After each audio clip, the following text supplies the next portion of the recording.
The damp morning mist kissed the ruins of the ancient city of Eldoria, slowly revealing the scars of time on the worn stones.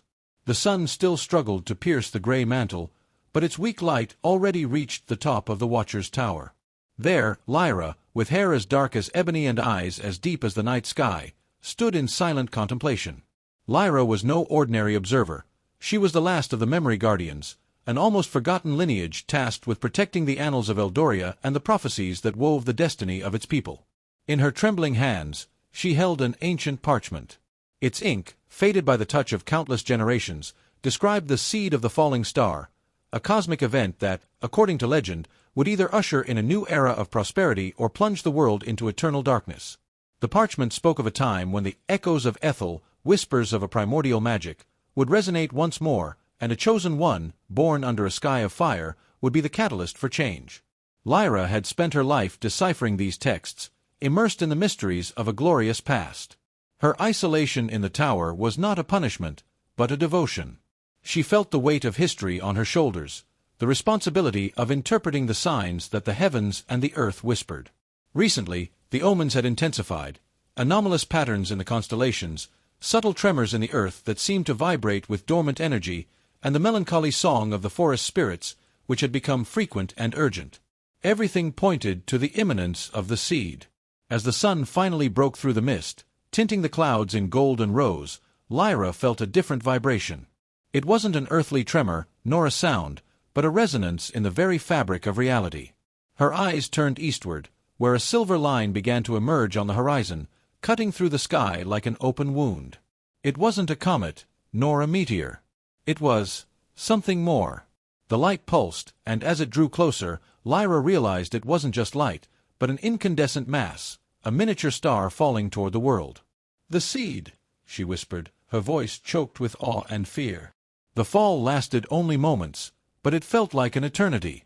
The cosmic object plunged into the distant landscape, a flash of blinding light that momentarily seared the vision, followed by a roar that shook the Watcher's tower to its foundations. The sky, once serene, was now dotted with soot and smoke, and a wave of heat hit Lyra even at that distance. The seed of the falling star had arrived. The prophecy also spoke of 3 lesser guardians, each with a unique ability, who would be guided by the echoes of Ethel to find the chosen one. Lyra knew her part in the prophecy was just beginning. Her task was to interpret, yes, but also to guide. The lands of Eldoria were vast and divided into different kingdoms: the mountain realm of the stone warrior clans, the forest realm, home to the ancient Sylvans, and the coastal cities, dominated by merchants and innovators. Convincing these realms to unite, or at least to accept the truth of the prophecy, would be a monumental task. The first step, she knew, was to find the lesser guardians. The parchment indicated they would feel the seed's arrival, and the echoes of Ethel would propel them on their journeys. Lyra had to prepare to leave the safety of her tower, to venture into a world she had only observed from afar for decades. The threat was not just the unknown that the seed would bring, but also the factions that might try to exploit or destroy it. There were those who sought power, who would see the seed as an opportunity to dominate, and those who feared the new, who would try to eradicate it. With a heavy sigh, Lyra closed the parchment. The time for contemplation had ended. The time for action had begun. She descended the spiral steps of the tower, her footsteps echoing in a silence broken only by the ancient winds whistling through the cracks in the walls. In her pack, she placed a detailed map of Eldoria, some provisions, and a small polished quartz crystal that had belonged to her great-grandmother, a reminder of her lineage and the power that flowed through her. It was a subtle power, a sensitivity to magic and the world's energy flows, which would help her feel the echoes and follow their trail. As Lyra walked away from the ruins of Eldoria, the sun was already high, and the smoke from the seed's fall was still visible on the horizon, a dark column against the blue sky. She looked back one last time at her tower, her home, her sanctuary. The tower looked like a beacon of hope and knowledge. But now, the beacon needed its guide to navigate the turbulent waters ahead. Lyra knew her journey would be dangerous and uncertain, but the prophecy was clear, and she would not fail her people. The fate of Eldoria, and perhaps the world, was at stake. Excellent. To maintain the high retention you asked for, we are increasing the stakes and introducing the first point of conflict. Here is part 2 of our story. The Seed of the Falling Star Part 2, The Echoes of the Iron Deep. While Lyra descended from her tower, Miles away in the subterranean heart of the Iron Mountains, the vibration of the seed's impact was felt differently. Here, in the city of Kaeldern, sound didn't travel through air, it lived in the rock. For Kalen, a disgraced mastersmith of the Stone Clans, the impact felt like a snapped string on a cosmic instrument. Kalen was a man built of grit and muscle, his skin permanently stained with coal dust and the metallic scent of the forge. He had been cast out of the High Council for claiming he could hear the song of the Or, a heresy in a society that valued cold, hard logic over mystical resonance. He lived in the soot slums, the lowest level of the mountain, where the air was thick and the light was scarce. When the seed hit, Kalen wasn't looking at the sky. He was hammering a piece of scrap iron. Suddenly, his anvil didn't ring, it moaned. The vibration traveled up his arms, through his bones, and settled in his chest. It was a golden frequency, a hum that silenced the grinding machines of the mines. "It's here," he whispered, dropping his hammer. The heavy tool hit the stone floor with a thud, but Kalen didn't notice. He felt a pull, a magnetic tug toward the surface, a place he hadn't visited in 10 years. As he scrambled toward the great elevator, he realized he wasn't the only one who had noticed. The Iron Guard, the Council's elite enforcers, were already mobilizing. Their leader, Commander Vane, was a man who saw magic as a disease to be purged. Vane stood by the gears, his eyes scanning the panicked workers. "Nobody leaves the mountain." Vane's voice boomed. "The tremors are a sign of structural instability. Return to your sectors." Kalen knew better. This wasn't a cave-in. He tried to slip past the shadows of the support pillars, but the echo in his mind grew louder, more insistent. It was guiding him, pointing toward a forgotten ventilation shaft that led to the eastern peaks. Just as he reached the grate, a heavy hand clamped onto his shoulder. "Going somewhere, Smith?" Kalen spun around to see 2 iron guards, their steam-powered armor hissing. "The mountain is talking, Silas," Kalen said to the guard he once called a friend. "If we stay here, we're burying ourselves in a tomb of our own making. Didn't you feel it? That wasn't a tremor. That was a call." "The Council says it's geological," Silas replied, though his eyes betrayed his fear. "Don't make this harder, Kalen. Come back to the forge." Before Kalen could argue, the mountain groaned again, this time a violent, piercing shriek of twisting metal. The very air began to glow with a faint, bioluminescent blue. The echoes of Ethel were no longer whispers, they were a roar. The blue light surged through the vents, temporarily blinding the guards. Kalen didn't hesitate. He kicked the grate open and scrambled into the darkness of the shaft. He climbed for hours, his lungs burning, his fingers bleeding against the jagged rock. As he finally broke through to the surface, the transition was jarring. The cold, crisp mountain air hit him like a physical blow. He stood on a ledge overlooking the valley of Eldoria. In the distance, he saw the pillar of black smoke rising from the impact site. But more importantly, he saw a flickering light in the woods below, a rhythmic pulse that matched the hum in his bones. "I'm coming," he muttered. But as he began his descent, he noticed something chilling. From the high passes of the north, dark shapes were moving. Not animals, and certainly not pilgrims. They were the Shadestalkers, beings of smoke and malice that hadn't been seen since the first age of darkness. They, too, were heading toward the smoke. The race for the seed had begun. Kalen was the first of the Lesser Guardians to answer the call, but he was also the first to realize that the prophecy didn't just promise a savior, it invited a war. He checked the small iron pendant around his neck. It was glowing with a soft, amber light. It pointed not toward the smoke, but toward a lone figure walking through the ruins of the lowlands. Lyra. Their fates were already being pulled together by a thread they couldn't see. Kalen tightened his grip on his smith's chisel, the only weapon he had, and began the long trek down the mountain. The lowlands of Eldoria were no longer the peaceful meadows Lyra remembered from her maps. The air tasted of ozone and burnt sugar, the unmistakable scent of raw, bleeding magic. As Lyra moved through the tall, swaying grass, the quartz crystal in her hand grew uncomfortably warm. It wasn't just reacting to the seed anymore, it was reacting to a presence nearby. "Show yourself," Lyra commanded, her voice steady despite the thumping of her heart. She reached for the small dagger at her belt, a ceremonial tool never intended for combat. From behind a cluster of jagged rocks emerged a giant of a man. Covered in soot, his clothes singed and his breath coming in ragged gasps, Kalen looked more like a demon birthed from the earth than a savior. He held a heavy smith's chisel like a sword. "You're the one," Kalen said, his voice a low rumble. "The one the mountain told me to find." "I am Lyra, guardian of memory," she replied, lowering her blade as she saw the amber glow of the pendant around his neck. "And you are the Shaper, the one who hears the song of the stone." Their meeting was brief, for the ground beneath them began to curdle. The shadows of the nearby trees didn't follow the sun, they stretched toward the duo, independent of the light. The Shade-Stalkers had arrived. These weren't creatures of flesh, but echoes of ancient hatred, manifested as shifting silhouettes with eyes like dying embers. "We can't fight them here," Lyra hissed. "The seed's impact has thinned the veil between worlds. They are feeding on the residual energy." "Then we run," Kalen grunted, grabbing Lyra's arm and pulling her toward the edge of the Whispering Woods, the domain of the Sylvans.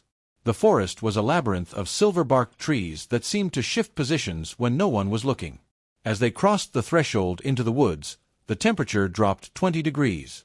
The Shade-Stalkers hissed at the tree line, unable to enter. The Whispering Woods were protected by an ancient, fickle magic, but that didn't mean the travelers were safe. Deep within the canopy, they were being watched. Not by monsters, but by the second lesser guardian.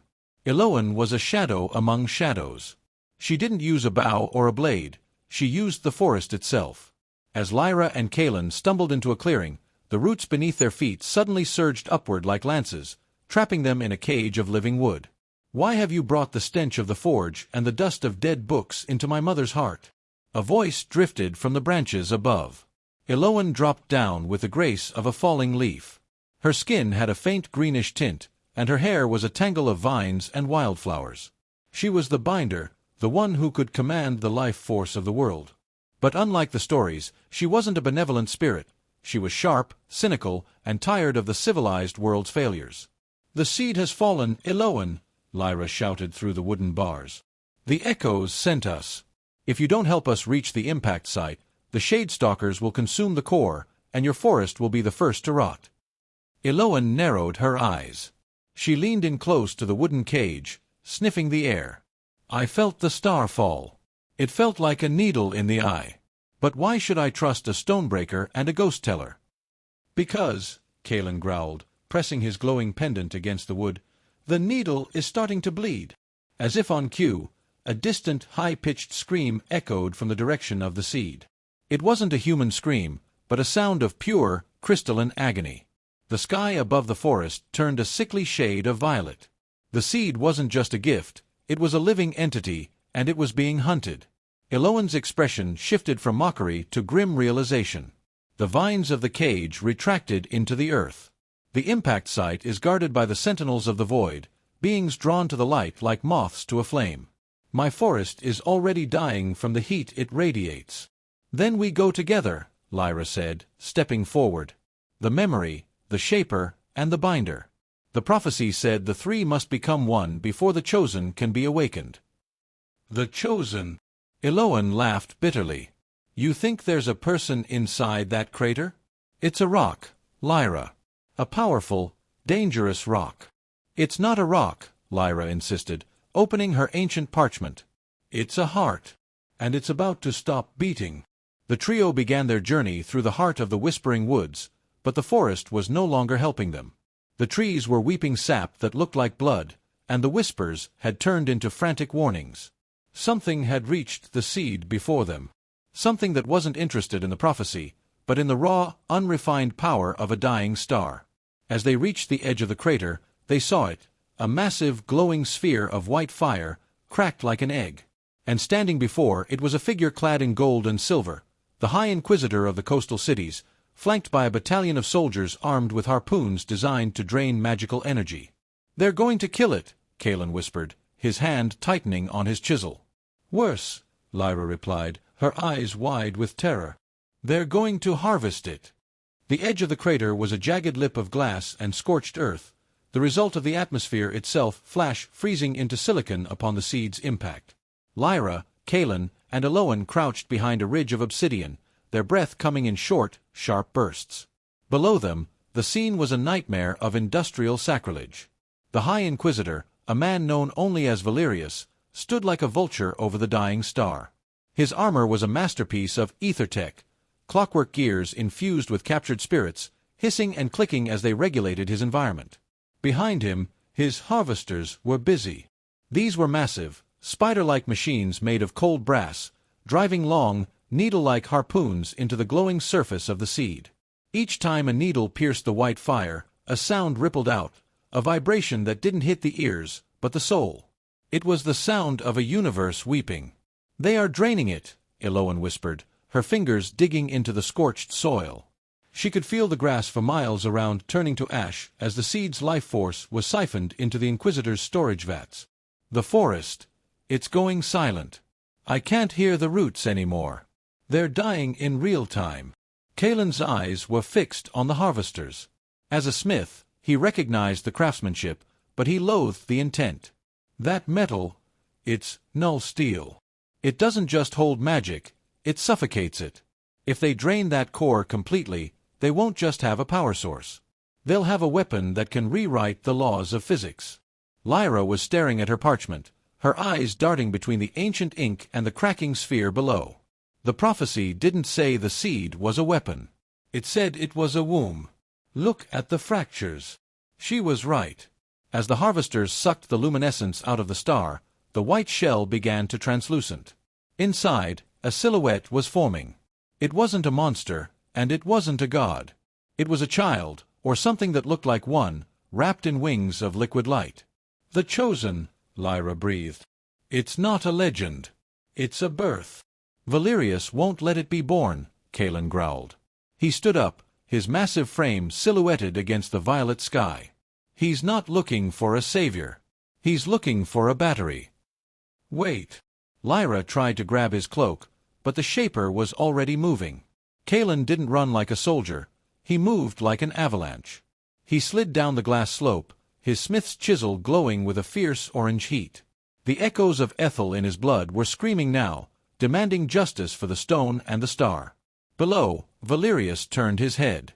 His eyes were covered by a mechanical visor that spun and clicked as it focused on the intruder. "A relic of the mountains," the Inquisitor's voice echoed, amplified by his suit. "How quaint. You bring a chisel to a god-slaying." With a flick of his wrist, Valerius signaled his guards. These weren't men, but hollows, suits of armor inhabited by enslaved shadows. They moved with a terrifying, jerky precision, raising rifles that fired bolts of concentrated silence. Kalen slammed his chisel into the ground. "Earth, hear me!" The glass beneath the hollows shattered. Massive pillars of unrefined or erupted from the crater floor, tossing the mechanical soldiers into the air like toys. But for every one Kalen crushed, 3 more emerged from the steam. "Eloan now!" Lyra shouted. The binder didn't need to be told twice. She stood atop the ridge, her arms outstretched. She didn't call to the dead trees around the crater. She reached deeper, into the ancient fungal networks that lived miles below the surface. "Rise!" she commanded in a tongue that sounded like grinding tectonic plates. From the cracks in the obsidian, gargantuan vines, thick as castle towers and covered in bioluminescent thorns, burst forth. They didn't attack the men, they attacked the harvesters. The brass machines screeched as the vines crushed their gears, snapping the null steel needles like toothpicks. The feedback was instantaneous. Without the needles to vent the pressure, the seed's energy began to backflow. The crater was filled with a blinding, prismatic fog. Valerius snarled, his ethertech suit venting steam as he drew a blade made of pure, solidified shadow. "You fools! You're going to trigger a collapse. If the seed isn't contained, it will take the entire continent with it."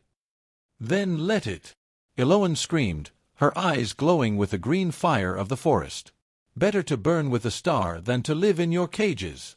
In the center of the chaos, Lyra ran. She ignored the bolts of silence, the falling machines, and the clashing titans. She reached the base of the star just as the final harvester exploded. The white shell was now almost entirely clear. The child inside opened its eyes. They weren't eyes of a human, they were twin galaxies, swirling with nebulae and stardust. The child reached out a hand, pressing it against the thinning barrier. Lyra pressed her hand against the other side. The moment their skin met, even through the shell, the world stopped. The sound died. The wind ceased. The fire froze in mid-air. Lyra saw everything. She saw the birth of the first star, the fall of the ancient kings, and the moment the first lie was told. She saw that the seed wasn't sent to save Eldoria. It was sent to reset it. Lyra! Kalen's voice broke through the vision. The shell shattered. The shockwave didn't knock them down. It passed through them, turning their very atoms into music for a fleeting second. When the light cleared, the harvesters were gone, dissolved into fine silver dust. The hollows were nothing but empty piles of rusted tin. Valerius lay on his back, his visor cracked, staring up at the sky in horror. And in the center of the crater, Lyra stood, holding a small, glowing infant. But as she looked down, she realized the child was changing. Every second, it aged a year. Within a minute, it was a young man with skin the color of twilight, wrapped in a cloak made of the very shadows that had once tried to hunt him. The Chosen stood up, his feet barely touching the scorched earth. He looked at Lyra, then at Kalen and Eloan. "The echoes have finished their song," the Chosen said, his voice sounding like 1,000 flutes playing at once. "But the void is still hungry." He pointed toward the horizon. The dark column of smoke from the impact wasn't dissipating. It was growing, swirling into a massive black vortex that began to consume the clouds. They didn't just follow the star, Lyra realized, her voice trembling. They opened a door. The world did not end with a bang, but with a sudden, terrifying absence of sound. As the vortex in the horizon widened, it began to drink the colors from the sky. The vibrant blues and oranges of the Eldorian twilight were being replaced by a flat, oppressive charcoal gray. This was the void bleed, a phenomenon Lyra had only read about in the most forbidden scrolls of the Watcher's Tower. In the center of the crater, the Chosen One, now appearing as a young man in his early 20s, stood motionless.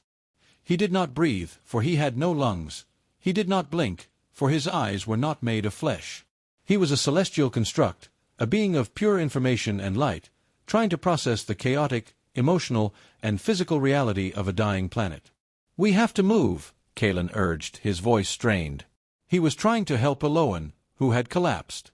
The binder was clutching her chest. Every time the vortex swallowed a piece of the horizon, she felt a piece of her soul being torn away. "The Inquisitor's reinforcements will be here soon, and that thing in the sky is getting closer." Lyra approached the Chosen One. She felt small, fragile, and intensely mortal in his presence. "Can you hear me?" she asked softly. "Do you have a name?" The young man turned his head with a mechanical, bird-like precision. "I am the 7th iteration of the Ethel Core. I am the response to the imbalance. Names are localized identifiers. You may call me Aurelius if it stabilizes your cognitive resonance." "Aurelius," Lyra repeated, trying to ground herself. "You need to hide. You aren't ready to fight that vortex. You're still calibrating." "I am incomplete," Aurelius admitted, his voice echoing like a choir in a cathedral. "The harvest interrupted my gestation. I possess the power to rewrite matter, but I lack the weight to anchor it. Without weight, my actions will only accelerate the collapse." "Wait." Kalen grunted, limping toward them. "You want weight? I've got a mountain's worth of iron in my blood. What does that even mean?" "Weight is the sum of experience," Lyra realized, her eyes widening. "Pain, love, loss, the smell of rain, the fear of death. You have the hardware of a god, Aurelius, but you have no soul. You're a weapon without a hand to guide it." They retreated to the only place Lyra felt safe, the sanctum of the Sunless Sea, a hidden underground library carved into the roots of the world, far beneath the reach of the Inquisitor's censors. For the next several days, while the world outside began to fracture, an impossible education took place. Eloan taught him about growth. She sat with him in the darkness, holding a single dying seed in her palm. "This isn't just biology," she whispered. "It's a choice. The seed chooses to break itself to become something more. To feel the sun, it must first endure the crushing weight of the earth. Do you understand, Aurelius? To live is to be broken." Aurelius watched as the seed sprouted, forced into accelerated life by his mere proximity. He touched the tiny green leaf, and for the first time, a flicker of something, not light but feeling, passed through his eyes. "It is inefficient," he murmured. "But it is persistent." Kalen taught him about burden. He forced Aurelius to hold a massive block of unrefined or without using his celestial powers. "Feel the gravity," Kalen commanded, sweat dripping from his brow. "Feel how the earth wants to take back what belongs to it. Every choice you make has a cost, kid. If you save a city, you might destroy a forest. You have to feel the weight of the lives you're holding, or you'll turn into a tyrant faster than Valerius." But it was Lyra who taught him about memory. She showed him the scrolls of the fallen kings, the poems of lovers long dead, and the blueprints of cities that were now nothing but dust. "Why do you keep these?" Aurelius asked, pointing to a tattered ribbon. "It has no functional value. It cannot provide heat or nutrition." "Because someone loved the girl who wore it," Lyra said, her voice trembling. "And if we forget that love, then the void has already won." "The void isn't just a hole in the sky, Aurelius. It's the belief that nothing matters. Memory is the only shield we have against it." As the days passed, Aurelius began to change. His skin softened, losing its metallic sheen. He began to breathe, a shallow, rhythmic mimicry of the guardians. He started to ask questions about why instead of how. He was becoming anchored. He was gaining weight. But the training was cut short. The ceiling of the sanctum groaned. Dust and ancient stone fell like snow.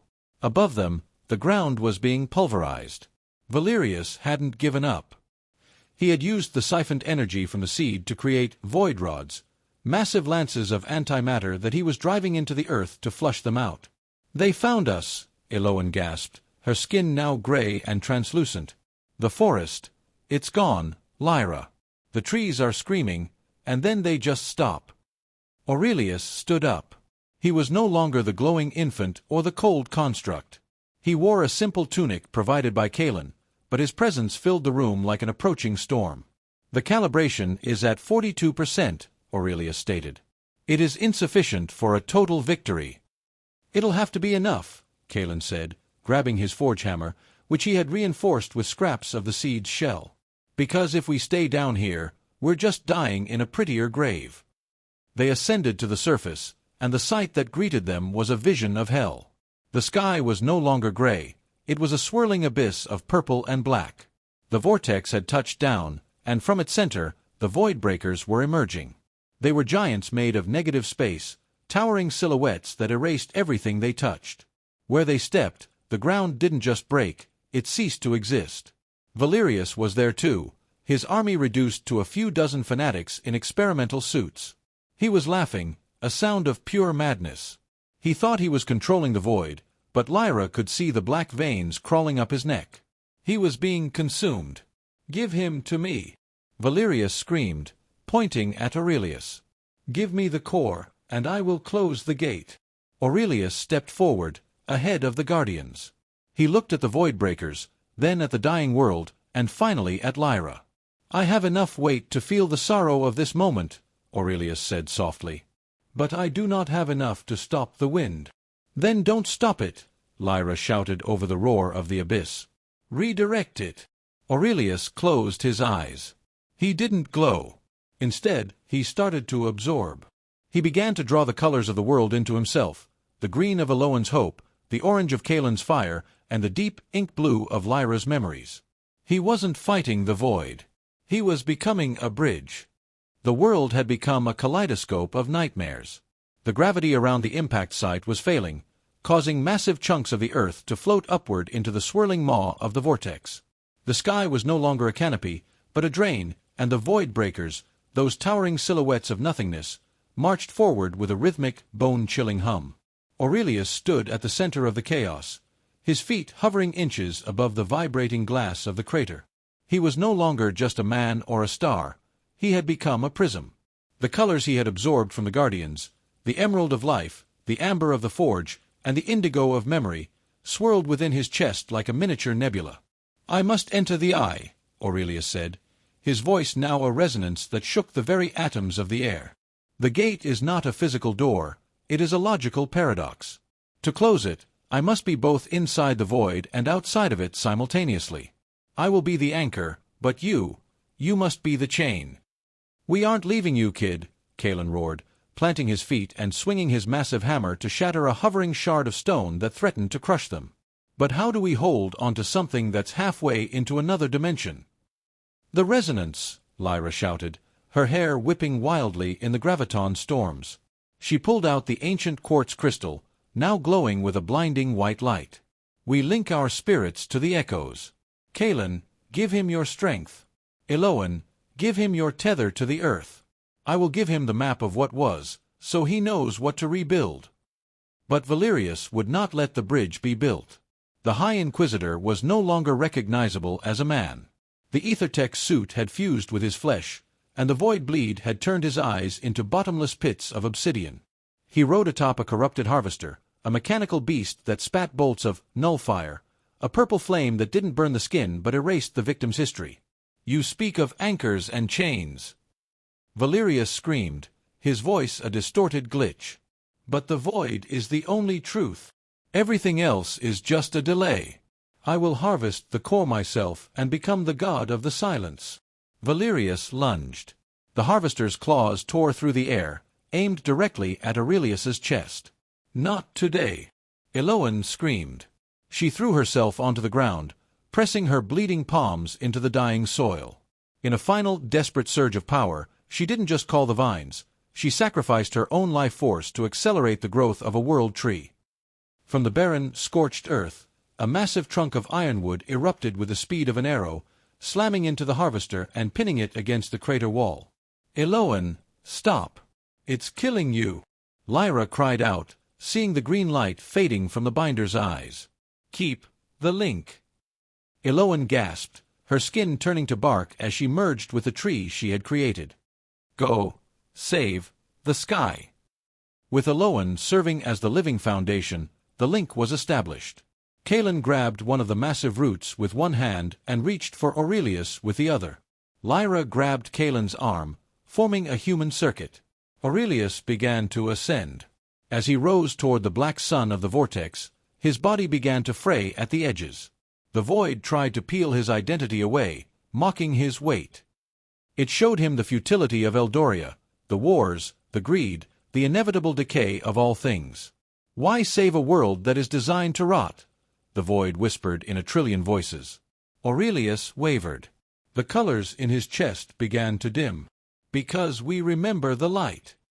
Lyra screamed, her mind projected into the link.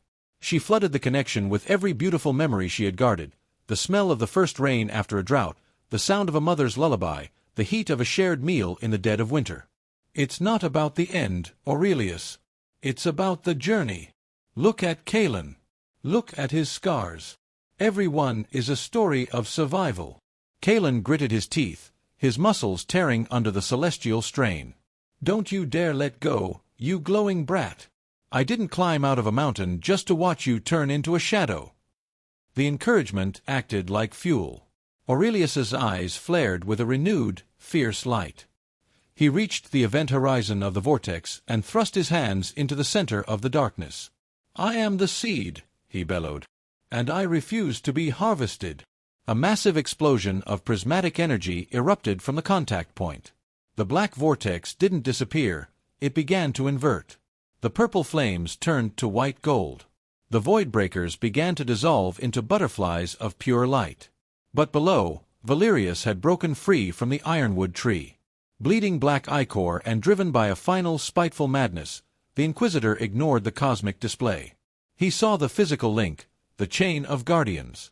He saw that if he broke the human connection, Aurelius would be lost in the void forever, and the explosion would collapse into a black hole. Valerius raised his shadow blade, leaping toward the defenseless Lyra. No! Kalen shifted his weight, putting himself between the blade and Lyra. The shadow blade pierced Kalen's chest, missing his heart but severing his connection to the earth. The chain was broken. The prismatic light above flickered. The inversion slowed. Aurelius looked down, his face a mask of horror as he saw his friends falling. The weight. Aurelius whispered. I feel the weight of their sacrifice. In that moment of pure human grief, The seventh iteration finally became a soul. The weight was no longer a calculation, it was a burden he chose to carry. With a roar that echoed across the entire continent of Eldoria, Aurelius didn't just close the gate, he pulled the entire void into himself, internalizing the darkness so the world wouldn't have to. The sky turned white. Then, total silence.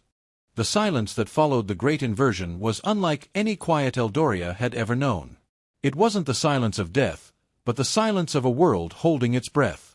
For 3 days, a thick, iridescent fog blanketed the continent, a mist made of stardust and memory, the remnants of the void that Aurelius had purified and released. When the fog finally lifted, the landscape had been irrevocably changed. Lyra woke up on the floor of the crater, her eyes stinging from the crystalline dust.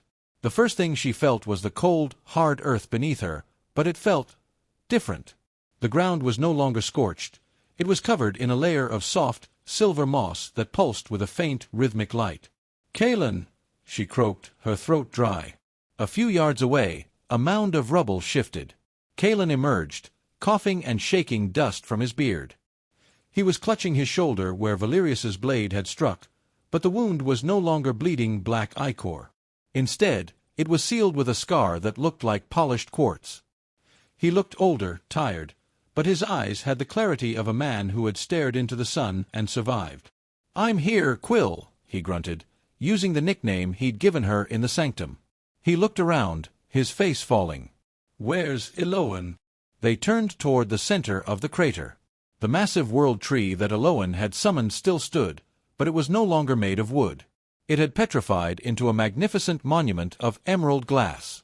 Its branches reached toward the sky, frozen in a gesture of protection. There was no sign of the binder, but the forest at the edge of the crater was already beginning to bloom with an unnatural, vibrant vigor. She wasn't gone, she had simply become the pulse of the new world. "And the kid?"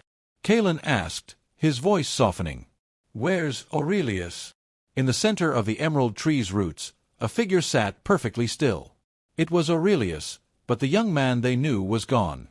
He now looked like an old man, his hair white as the stars, his skin etched with glowing lines that traced the constellations of a galaxy that no longer existed. He was the vessel, the one who had swallowed the darkness to save the light. As Lyra and Kalen approached, Aurelius opened his eyes. They were no longer swirling nebulae, they were human eyes, tired and filled with a deep, ancient wisdom. "The void is contained," Aurelius whispered. His voice was no longer a choir, but a fragile, rasping breath. "I have woven it into the foundations of the world. It will provide balance, but it will never again be a door." "You did it," Lyra said, kneeling beside him. "You saved us." "No," Aurelius smiled, a genuine, human expression. "You saved yourselves. You gave me the weight to care. Without your memories, Lyra, without your strength, Kalen, I would have just been another explosion in the dark." He reached out and took their hands. As he touched them, a final surge of information passed through the link. They saw the future of Eldoria. It wouldn't be easy. The Inquisitor's empire had crumbled, but new leaders would rise. There would be more wars, more greed, more loss. But there would also be music. There would be art. There would be the smell of rain. "My time as a physical construct is ending," Aurelius said. "The energy required to hold the void is too great for this form. I will become the spirit of the horizon. I will be the light that lingers after the sun sets, and the spark that starts the forge." Slowly, Aurelius began to dissolve. He didn't shatter. He turned into millions of tiny, glowing seeds that took flight on a wind that shouldn't have existed. The seeds scattered across the continent, landing in the ruins of the coastal cities, the deep mines of the mountains, and the silent glades of the forest. Wherever a seed landed, the void rot vanished. The air became cleaner, the water purer. Lyra and Kalen stood alone in the center of the glass forest. The High Inquisitor, Valerius, was nowhere to be found. Nothing remained of him but a pile of rusted, hollow gears, already being reclaimed by the silver moss. "So, what now?" Kalen asked, leaning on his hammer. "The tower is gone. The forge is cold. We're just people again." Lyra looked at the ancient parchment in her hand. The ink was glowing now, rewriting itself. The old prophecies were gone, replaced by a blank page waiting to be filled. "We do what we've always done, Kalen," Lyra said, her voice filled with a new, fierce hope. "We remember. We build. And this time, we make sure the story is worth telling." They walked out of the crater together, heading toward the rising sun. In the distance, the first birds began to sing, a new song, for a new world, born from the heart of a falling star. Epilogue. Centuries later, the people of Eldoria would tell tales of the three guardians and the Star Child. They would point to the emerald tree that stood at the center of the world, a tree that never withered and whose leaves hummed with the echoes of Ethel. They would say that whenever a person felt truly lost, they only had to look at the horizon at twilight. For in that brief moment between day and night, a silver light would flicker, a reminder that the darkness was not an ending, but a canvas. And that as long as there was memory, and as long as there was strength, the seed would always bloom. The end.